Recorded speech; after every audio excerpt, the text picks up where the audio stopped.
There you go.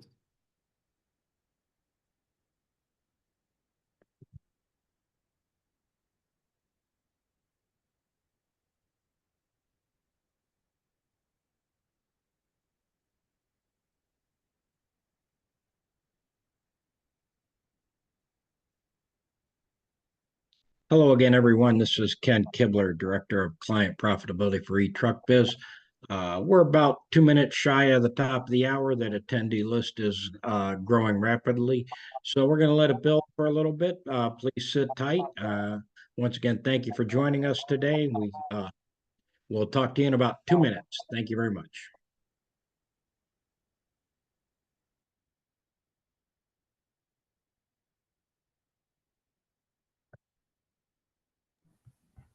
Jeff, your screen is not live. It's not. It's blank here. There you go. There we go.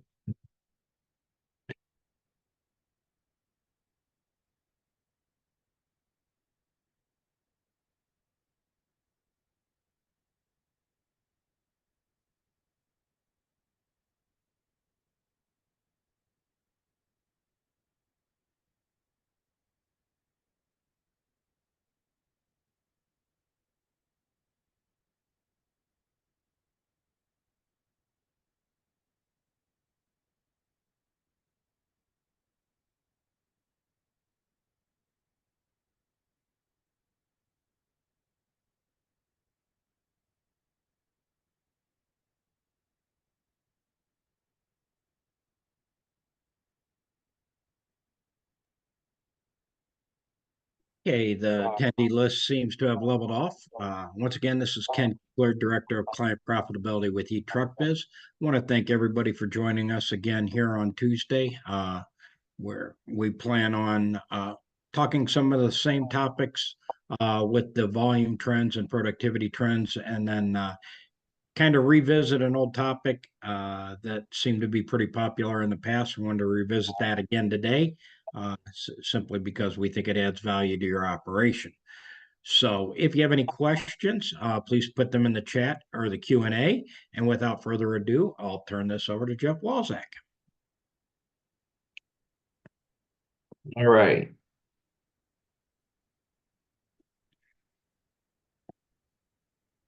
As always, we need to remind you that eTruckBiz is not endorsed, sponsored, approved, or otherwise affiliated with FedEx Group. Or pretty soon, we're going to have to change that, Ken, to just FedEx Corporation. One FedEx. Yeah, something. All right, so go with the trends as we always do, looking at the pickup volume. Was there a little bump at the end of the month? Yes, there was a little bit last week. Stops were up a little bit and the packages up a little bit. So that's a good thing. Right, on the delivery side, usually you see the same thing, and yes, this time we do stops and packages back to the trend line. So that's good.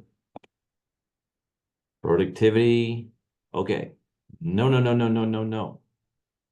Just because the volume did a little bit of, came back a little bit, doesn't mean we put more trucks on the road. No. So putting those extra trucks on the road hurt us on the productivity side, which hurts us on the what? Profitability. That would be the profitability side. That's right. I think that's going to play into what we're talking about today. A little bit. So I think this, let's give this a shot. This week we have a early poll question here. Now, how do we do this? I forgot again. I'll launch it. 1 second.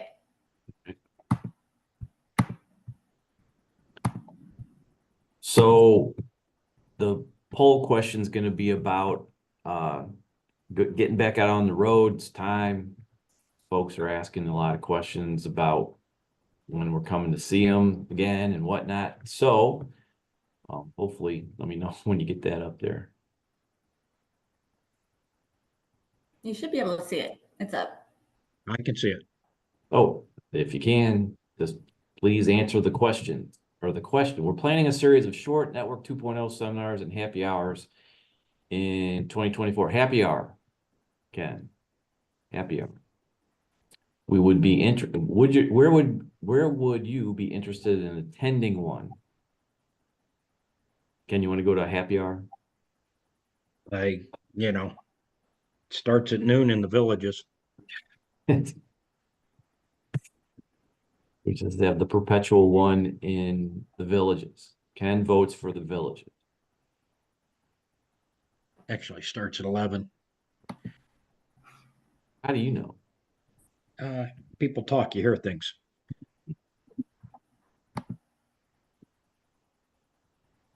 So now how do I shut it down and put everything back? I gotcha.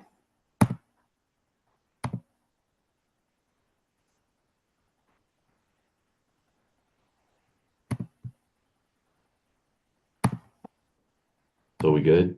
Yep. And even better, can you see this? Can you see the slide? No? Yeah. Yes. Yes, we see news. We'll get this right one of these days. We're getting there. All right. So there's some news out there, right? So most of you know there's something going on out there, Network 2.0, right? Yes, we do know about that. And as we've been saying, it's coming. Now you want some proof that it's coming. Well, down in Southwest Florida, is that where that is? Be Naples Down- and Fort Myers. Yes, that would be Southwest Florida. So down in Southwest Florida, the Express folks were told that there's going to be some jobs going away, right? So it talks about Tuesday, 200 FedEx employees had the rug pulled from underneath them. So this, if you didn't see this already, this is a notice that some of them got. It says this notice, which is issued in compliance with the Worker Adjustments and Retraining Notification, WARN Act, is to inform you that we are closing the Naples station. We still have a need for express employees in this market after July 29th, but those employees will work at other locations. So this is, I know a lot of you, especially on this call, haven't seen it. You're hearing things, but it's not real yet, but it's getting real quickly. So What was that date, Jeff, of the closing? 29th of July. Why do you want to know that? Just because that's probably not going to be the only FedEx Express stations closing on that day. Oh no. Oh no. Oh no. Well, anyway, FedEx says here on one of their pages that they've got 50 locations that are currently participating in time definites. Well, sort of, yes. But we can tell you that they're looking to be 80 more than currently have it. 80 more terminals that don't have time definites now. They're looking at 80 more by midsummer. And it looks like 120 more through the rest of the year. Right now, FedEx is undergoing what they're calling brand strengthening. So what would brand strengthening possibly be, Ken? I would say reinforcing the reputation of delivering quality service and reinforcing that. So, Well, cleaning up the trucks, making stuff works, making sure that drivers are in uniform, where appropriate, and all those kind of things that may have gotten away for a while. They're gonna, as many of you know, they're going after the trucks right now. That's the big thing. And then there's something else coming out of the line haul optimization. So for those of you that don't know what the line haul optimization is, they're putting new mileages on current line haul legs. So I don't know how you move a station closer to another station, but apparently that happens. I don't know, the country's shrinking or something, but in the wake of those re-optimization of those runs, there's a new thing, and there's always been shuttle runs, but it's coming out that there's a bunch more. What they're going to add shuttle runs in between terminals that don't actually have that service now, which means you would load something from one terminal to another to get what can you get overnight service. You're gonna bypass hub handlings, OTP handlings, so there'll be more shuttles, more line haul runs, to reduce handling and improve efficiency, I would think. Right. So there's some things that are happening now, right? So most of you on here have already read our blog post, 10 predictions for contracting under Network 2.0. If you haven't read it, you probably want to go read it. What we're going to do is we're going to track each one of our predictions to see if what we predicted either looks like it's coming true, or has come true, right? So the first thing we predicted was that the financial situation for contractors was going to change, right? For the better. We weren't telling you that it was going to get worse. We're telling you it's going to get better. So it's early, right? And a lot of you on here are going to say, oh, that's not happening. That's not, oh, no. Well, some don't believe it. But we're seeing signs that we might be right about this one. So the first thing that's happening in the terminals that have time definite volume, remember time definite volume, for those of you that don't know what that is, that's express volume coming into the ground network. The volume is up in those terminals, somewhere in the neighborhood of 20 to 40%. Some of those terminals have all of the time definite, I don't know about all of it. They have a good bit of the time definite volume from the express over into the ground operation. Some of them don't have it all yet. It's a little bit different, just depending on where you go. But definitely for sure, the volume's up, right? Which of course means settlements are up, right? Volume up, settlements up. Good. That's a good thing. Increased volume also means higher stop density, right? Why do we mention that? Increased stop density means it should mean lower operating costs per stop, right? More stops, truck, means your cost per stop at least is going to go down, which is a damn good thing. We're also seeing signs that there's a new contract out there. We don't want to say too much about this yet because this is a thing, but there's possibly a new contract, and actually they told you there was going to be a new contract for the folks that enter into a new negotiation after June 1st, right? So of course the details and everything are very, very secret,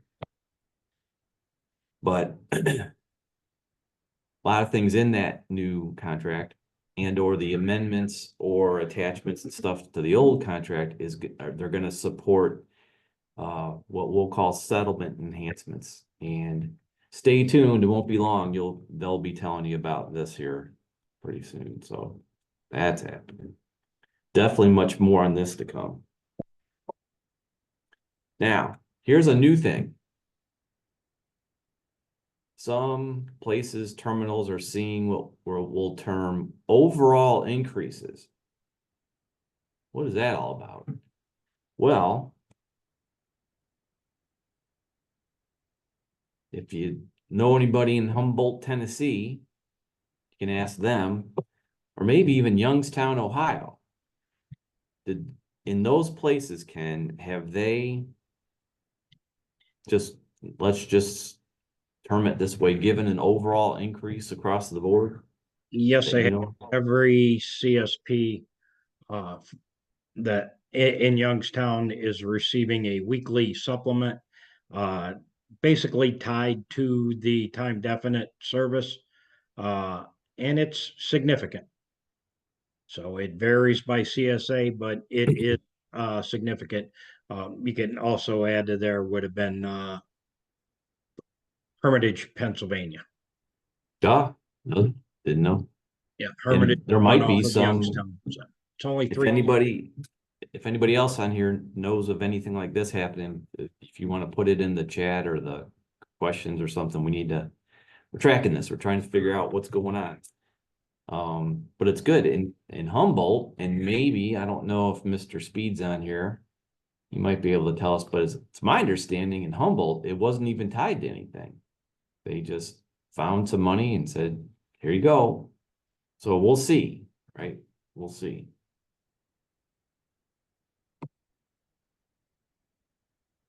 Oh, yeah.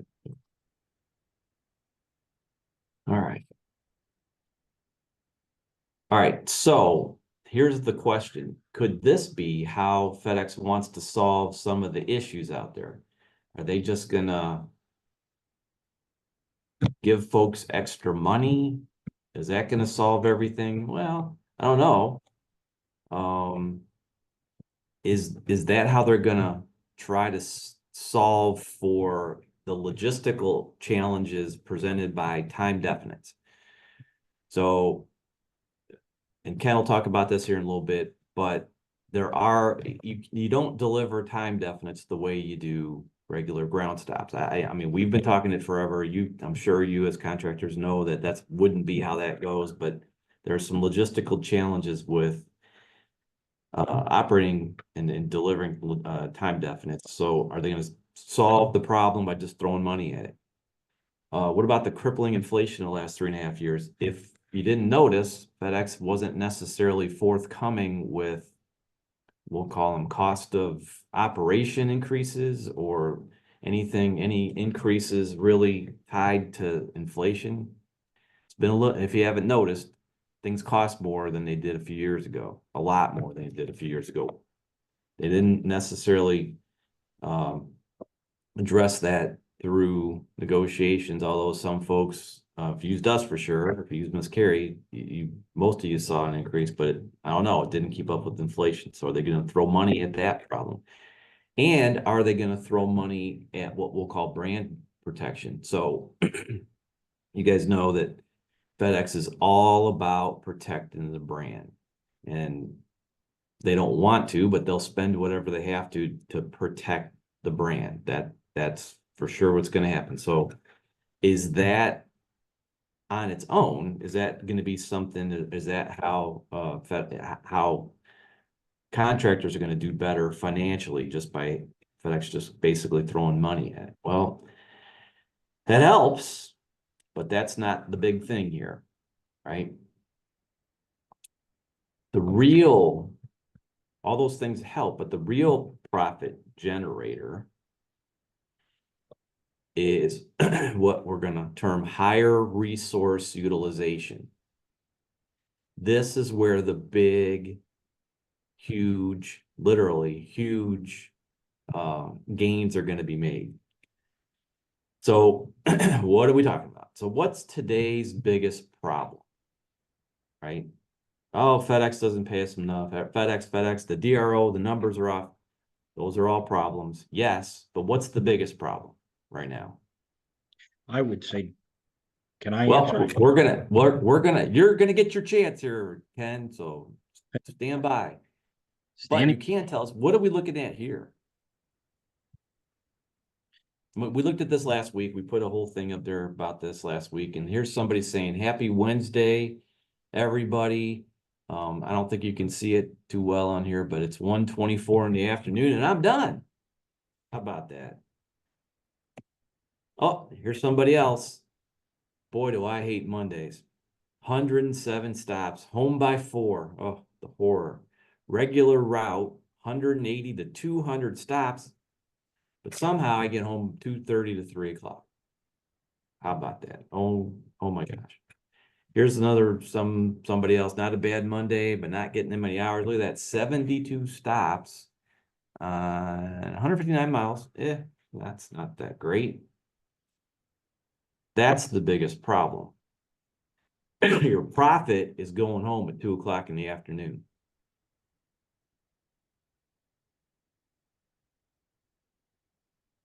But as Network 2.0 gets fired up, it's not going to be able to go home at 2 o'clock in the afternoon anymore. So Ken's going to tell us what the folks in some of the other terminals that already have the time definites, what's going on so that they're better utilizing their resources. Yeah, probably about a year ago, maybe mid-June, I actually stopped into the Youngstown terminal, the station there, and it was 2:30 in the afternoon. I would say 70% of the vehicles were already back.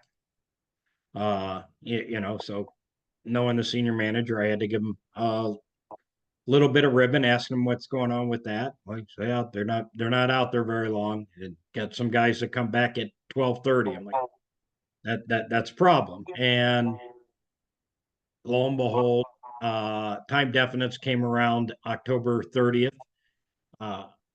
Spent a couple days out there, and now there aren't trucks back in that building before 4 o'clock very often.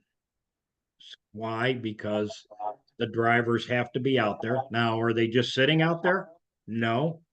They're utilizing the capacity, and stops per driver day has increased significantly. I had one customer in that building go from 72, 73 stops per driver day, doing well over 101. I'd say well over 100 now. And it more matches what FedEx had designed his contract to be based off of dispatches. Now, we just said that FedEx is still giving extra money to the CSPs in that building. Why? Because they're still having to run a couple more dispatches due to the compressed windows that happen with their dispatch at 9:30 to get those 10:30s delivered. So what they're having to do is maybe they run some part-timers in the morning, might cost them an extra dispatch, maybe an extra 2 dispatches. But if you're paying hourly, you know what? You're going to accomplish what you wanted to accomplish there. You're going to get the service, you're going to get the bonus, and then you've got more work on your trucks in the afternoon, because basically 55 to 60% of your express stops are 5 p.m. and 8 p.m. stops. And remember, those are those aren't appointments, those are by 5 p.m. And the other thing that they're getting money for, because of the condensed window there, those trucks have to be back by 6:15. So quite frankly, those trucks can't even be utilized 8.33 hours that FedEx has designed that settlement model for. Okay, so if you're staring at 18, 15, yeah, 18, 30 minus 950, yeah, because really, with the lunch, it's kind of ironic, it's right at 8.33 hours. So that's what's happened there. So like I said, you've seen contractors utilize their vehicles better, and they've utilized staffing at key times at optimum times to protect service, protect the brand, and FedEx has record. Okay, so, and was it a challenge at first? Yeah, I think the CSPs were throwing too many resources at it to get it done, and that's hurt them financially. But working with FedEx, working with Final Mile, they were able to get that extra supplement there. So, anything to add to that, Jeff? No, well, so it's some of the resource utilizations just happening because, see, that's good. if that, of course that's good, but I mean, if that things are gonna change, and as they do, yeah, FedEx is gonna, I don't want to say throw money at it, but throw some money at it. But if you can more fully utilize your resources, that's what this is all about, right? So we want to tell you about something that's coming soon. Something that will help us, help you run your biz profitably. Some of you are doing fine. That's good. Some of you, all of us, want to be more profitable. This will help with that for sure. Some of us are challenged, and this is definitely going to help you with that. So everyone's heard the saying, if you've been, most of you on here have been to some of our events and stuff before, been on these calls, whatever, you've probably heard this saying: the task at hand expands to meet the time allotted. Ken, have you ever heard that before? The task at hand Absolutely. expands to meet the time allotted. What does it mean? If you give somebody 2 hours to do one thing, they'll take 2 hours to do that one thing, right? Well, here we want to prevent this new one here. Here's a new one. The expenses incurred expand to meet the revenue allotted. What might this mean?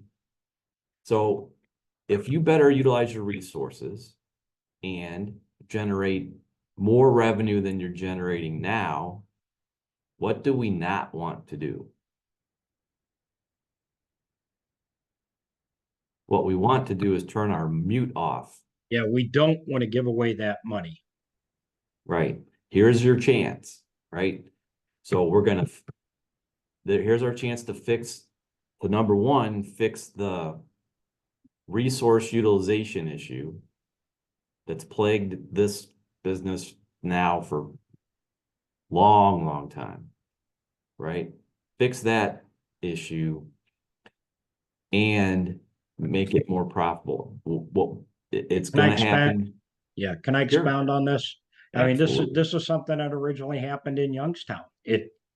The drivers were working 6 hours a day, and they were and of course it was a day rate pay. So what happened when you ask them to work 8 hours?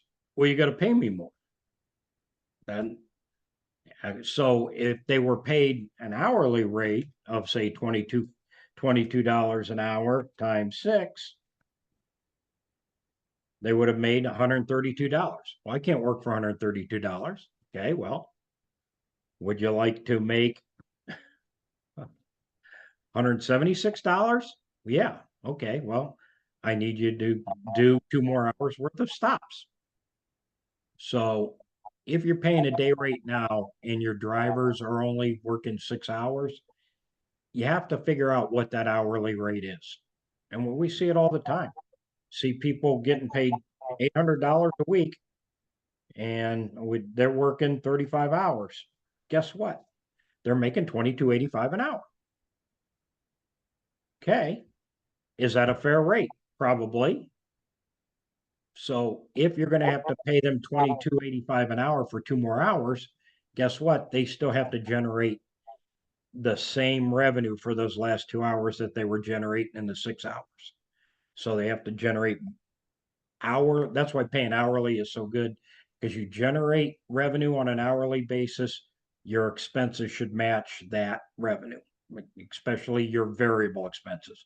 And what's great is your fixed costs come down then, because the more they utilize that asset, the hourly cost of that asset goes down. Okay. Sorry, Jeff. That's good. That's good. That's really good. And we're going to probably talk about that for the next 5 years, all that kind of stuff, because this whole business is going to change, and that's at the heart of it, right? Anyway, what's another way to do that, right? How can we help you? Well, let's take a sneak peek at something we'll call the ETB CSP. For those of you that are new possibly to this world here. ETB is E-Truck Biz, CSP is Contracted Service Provider, Financial Management System. So what's that? Well, there's a new thing here. But what's not new is, and Miss Carrie, hopefully she's on here, and most of you know, E-Truck Biz is famous for helping folks with their negotiation. Right? And many contractors have made the good investment of having Ms. Carrie help you with maximizing and optimizing your contract, right? So it does matter. We've gone over that 10 billion times. It does matter. You can't just pick a meso. I mean, you can, but it doesn't necessarily mean that you're picking the right thing. So there's that. So the whole financial management system will start with the negotiation. Then the new thing is we will develop an operating budget specific to your operation. Right now, think about it. How many of you out there already have an operating budget? Not too many, if anybody at all. So there needs to be some sort of something, a budget, right? That budget will generate operating goals. Last week, we heard Mr. Speed tell us that as long as he's got roughly 100 stops on each one of his trucks, he averages 100 stops per truck per day, he knows he's going to be able to pay his bills. And in his case, he tries real hard to make sure that they make that 100 every single day. Yes, on Sundays. Yes, on Saturdays. Every day, he tries to make sure that that's what those trucks are going out with. If he does that or exceeds it, he happens to do very well financially. Mr. Speed, are you on here? Am I don't want to, I don't know if he's on here. If he is, maybe he can pipe up. Anyway, those of you that were on here last week, you heard him talk about how important that is, right? So from your operating goals, it's one thing to have the goals, but how do you, so, and this is for sure something that challenges people in operations like this. This operation is fast paced. There's always something going on. Things are happening. So-and-so's not at work today. This truck's happening. There's a stop over here. This truck broke down. All these things happen, but what gets overlooked, let's just say, is what are we spending our money on? I mean, you know you're spending money. Yes, everybody knows you're spending money. But what are you spending on and how much are you spending? Well, I'm spending on wages and fuel. How much? Well, too much. Okay. How much is too much? Well, FedEx would pay me more than I wouldn't have to worry about it. Well, okay. But that's probably the biggest hole in this whole business is folks are, not everybody, but folks have a hard time keeping up with what they're spending their money on. And we've got something we're going to show you here, not today, but it's coming up here that's going to help you track that basically in real time and track your spending against your operating goals and against your operating budget. How many of you do that now? Well, I do it once a month when I go see my accountant. Okay. How many of you go see your accountant once a month? Not very many. Well, at the end of the year or whatever. But as Ken always says, at the end of the month or the end of the year, when you're trying to figure out what happened, it's too late. You already spent that money. It's already gone. It's all water under the bridge. In this business, as most of you know, we have to look and see what's going on right now, fix the problem, make service. Okay, good. But then looking at the end of the day and take a look at how much did I spend? Did I spend it? Did I do the right things today? If I didn't, then what can I do tomorrow to fix it? That's how we ran terminals. That's how we ran everything we've ever run for FedEx. It's what happened today. Okay, there was something that happened. How do we fix it for tomorrow. Would you say that's true, Ken? Absolutely. And you also, kind of like John did last week, he had one day where he ran 118, so the next day he was 97. So he knew he had a little extra money in the bank. And if anybody was a runner out there, they would say, I'm getting my miles in a little bit early. So if I can pull from my bank, but I got to get 120 miles in for the week. Yeah, I might only have to run 5 or 6 on Saturday because I got miles in the bank. So John had extra stops per dispatch in the bank. He was able to pull from that when he ran 97 dispatch. But then again, as you said, what do we do the next day? I make an adjustment so I can get to that 100. So he's a good example of he's running his operation. It's not running him. He knows what's going on. He knows that I got to do this, and he knows what's happening. And he's not throwing his hands up in the air saying, there's nothing I could do about it. Once the drivers leave the terminal, then everything's done. Wrong. Anyway, okay. So track it on the app, and then you can come up with the infamous cost sheet and enter into your next negotiation. And then the whole thing will start over. This is for sure a game-changing situation for our sector of the transportation business here. And a lot more is coming about this here in the very, very near future. So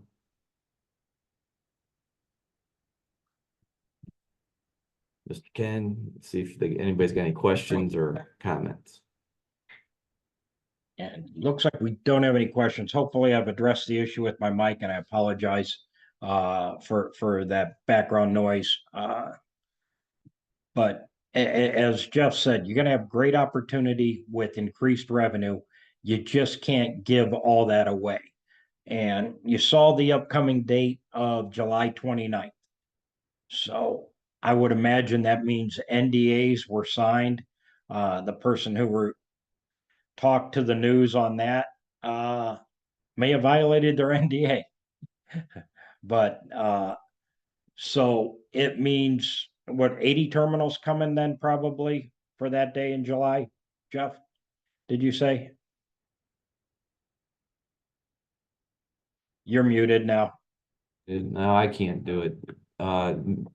Supposedly 80 terminals in the middle of the summer, and supposedly they're going to be announced to those affected here pretty soon. Okay, so that means you got time. If you're paying a day rate now and your drivers are working 6 hours a day, you need to know what their hourly rate is. Because guess what? When you ask them to stay on the road longer, they're going to want more money. Now, can you afford that?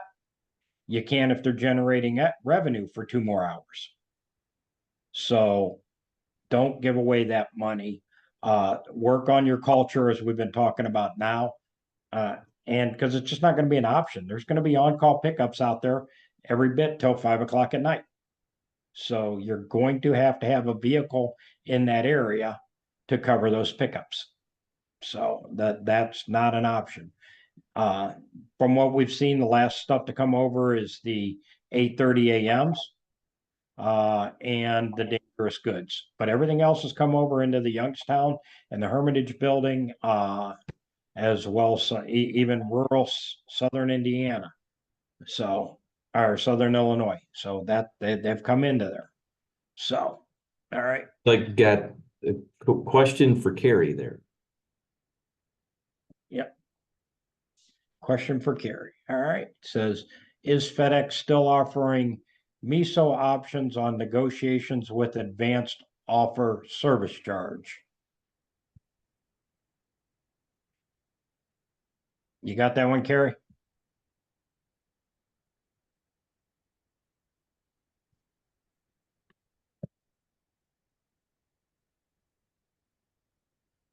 Do you want me to take that, Jeff? Yes. Okay, yes, they are still at this point. But it sounds like that might change in June. But as of right now, there are the MISO offers, advanced fee if you do take the MISO. There was a chat also says another suggestion, backing into an hourly rate based off of desired daily rates. Absolutely. So say you went $180 a day divided by 8, then once again, you're at 22.50. That's 160 divided by 8, and you're at $20 an hour. So yes, you can absolutely back into that way. Many contractors in New York have had to do this last few years. Happy to share with how you manage that transition. I appreciate that, David, because it is a challenge. You know, even when we would do seminars on converting to hourly pay, old wise one Gary Wade would put up if you're going to do this, the first thing you need to do is stop. So, but you have to back into it. But the one thing you can always do is hire new people at an hourly rate. But you need to know what your labor's costing you on an hourly basis. And you need to know, and then also we talk about revenue per day. Can you figure out what your revenue per hour is that each truck is generating? You can do that as well. So, anything to add, Jeff, to that? No, you got another question here. Okay.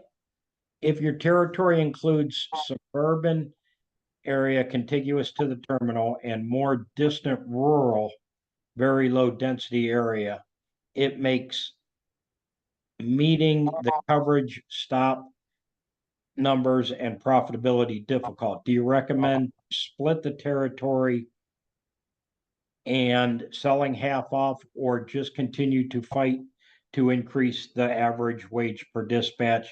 Did you say 100 stops per dispatch is the goal for that?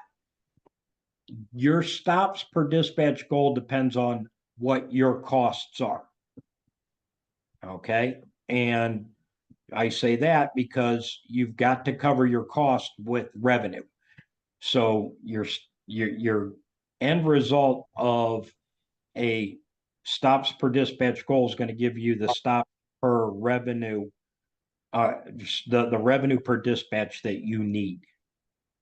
And it depends on your CSA. Okay. But I would not split it, technically an AO cannot have two CSAs in the same building. Is there ways around it? Yes. But just remember those rural areas help give you more revenue per stop, and you fight for that. And the great thing about it is when you cut routes out, yes, you're always going to have to do those rural stuff. You have every one of your drivers touching that suburban stuff. So you can have 4 people pick up 20 more stops each. That is density. They can do those stops, and it gives you the ability to cut out, one route. 4 people can cut out. If you're only doing 80 stops in that dense area, now I got 4 people touching it. I've got 80 stops gone, and it's on to those people with the rural routes. So to me, I wouldn't split the CSA just simply because it helps your denser routes make more money. And it gives those rural routes the ability to grab stops on their way out. And that's part of the dynamic anchors. Okay. Bob, So, anything? Go ahead. wait a minute, Ken. Yeah. So, first of all, is figuring a stops per dispatch goal. We can't, Mr. Speed, actually, he happened to be at 100. Which is good because he actually had a goal, but we can, and I just showed you in that graphic we just had up there, it'd be better that you had an engineered goal. So an engineered goal based off of your budget, which comes from your negotiation, right? That would be the better way to come up with just a goal. Just coming up with the number 100. It's better than no goal, but you want to get that far. The other thing about it is every one of you, for the most part, you're gonna see your CSAs change here over the next several years. So more than likely the in-town area and the rural area having both or stuff like that, they're gonna change, and more than likely they'll change so that your area is more it's more the same. Right? Is it Yeah, I gonna think happen that way? For sure. Who knows? But more than likely, because of the time definites.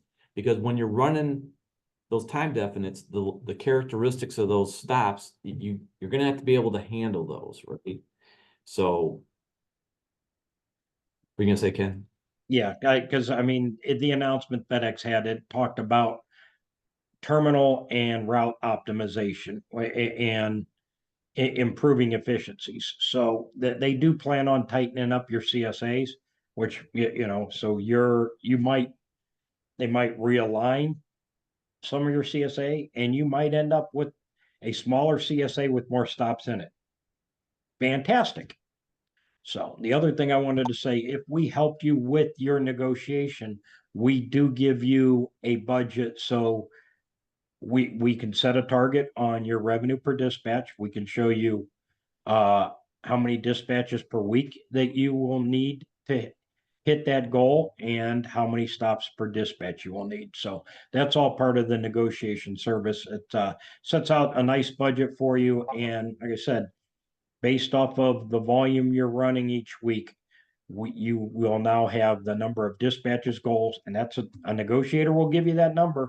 So we can see if that matches up and see if your targeted revenue per dispatch matches what FedEx thinks that you should have. So next question, I don't know if we were able to get John's microphone on. I'm seeing 4 open CSAs in Humboldt, Tennessee.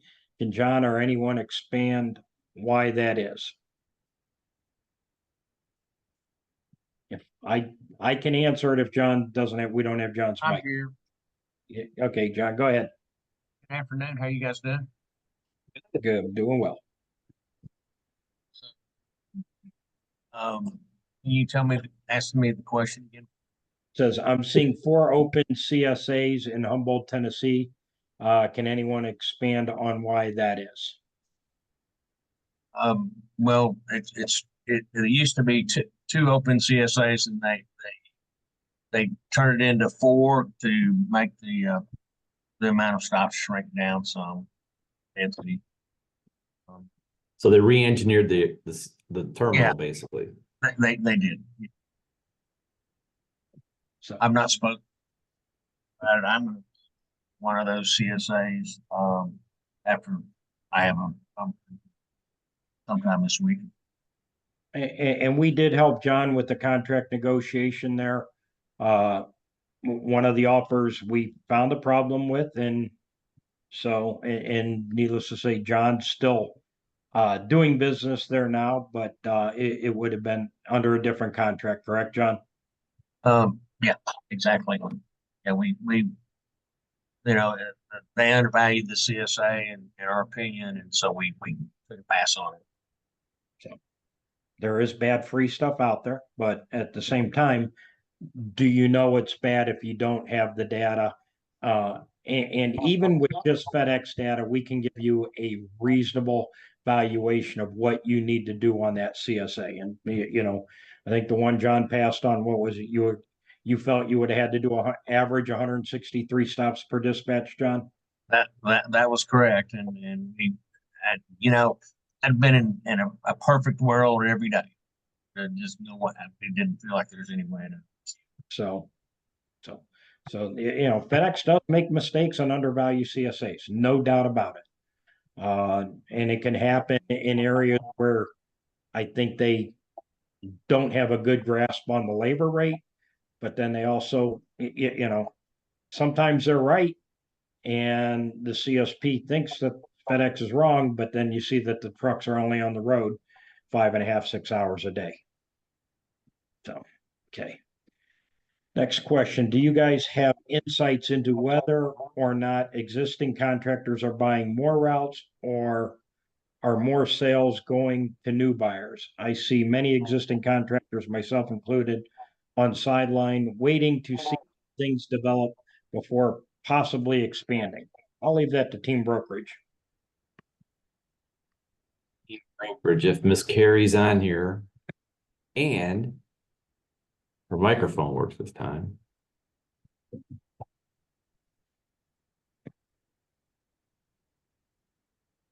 Does any of you know if she's on here? Thought she was, but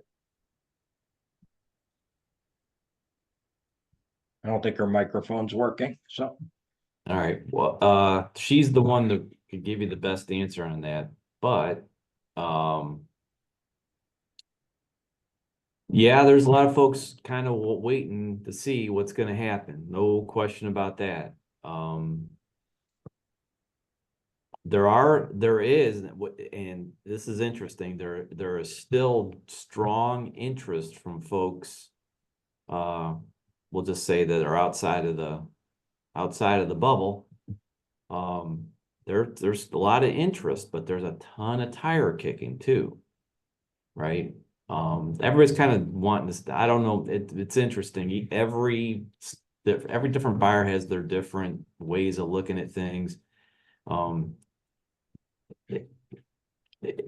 I will tell you, financing is tough these days right now. That's something that's an issue. But there's still activity. Just put it that way. It's not like it's gone. It's there. But yeah, it's slowed down. And yeah, I'd say I would. I don't know if I'd wait until a terminal. If I'm on the outside getting in, I'd get it. If I'm a current contractor, yeah, I'd probably want to see how a terminal gets reconfigured before I step into that pool. And it's going to start happening. We just saw it Fort Myers, right? They're going to reconfigure that toll area and all those CSAs are going to change. We've seen it in, where else have we seen that? South Carolina someplace? yes, Different. reconfiguring the one facility in South Carolina and North Carolina there was one there that I said that one guy's might have 3 negotiations within the next 6 months. He might have 3. So, and it's not, they're not going to flick the switch and then reconfigure the whole country at once. That's not going to happen. It's going to be here, there, because you can't just change everything at once. You'll have chaos. So they'll change stuff a little bit at a time here and there. But if but by the end of 2024, it's going to go from 50 terminals to 250 terminals that are involved here. So, and just because something gets configured one way now doesn't mean that 2 years from now, for whatever reason, they build new buildings. There's a bunch of that, was going on. I don't know if they're still building new buildings, but there's places where the new buildings are going to play into it, and all kinds of things are going to happen. And they told everybody it's going to take 5 years to do this, at least. So I don't know if that answered the question. I think approach the tepid water carefully is what I would take from that. So I think we've had lots of good questions today. Revisited about how you deal with the increased revenue, because yes, it's early in the game. It is definitely going to increase your revenue.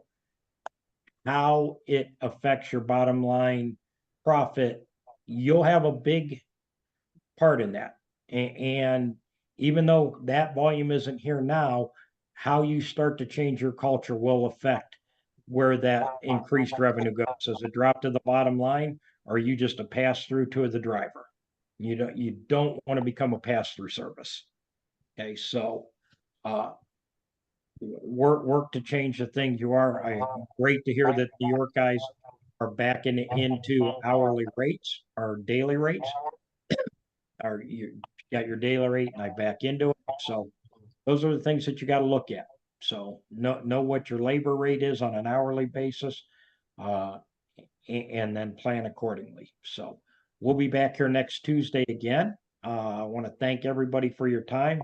We do appreciate it. We know you're busy, and we look forward to seeing everybody here next Tuesday.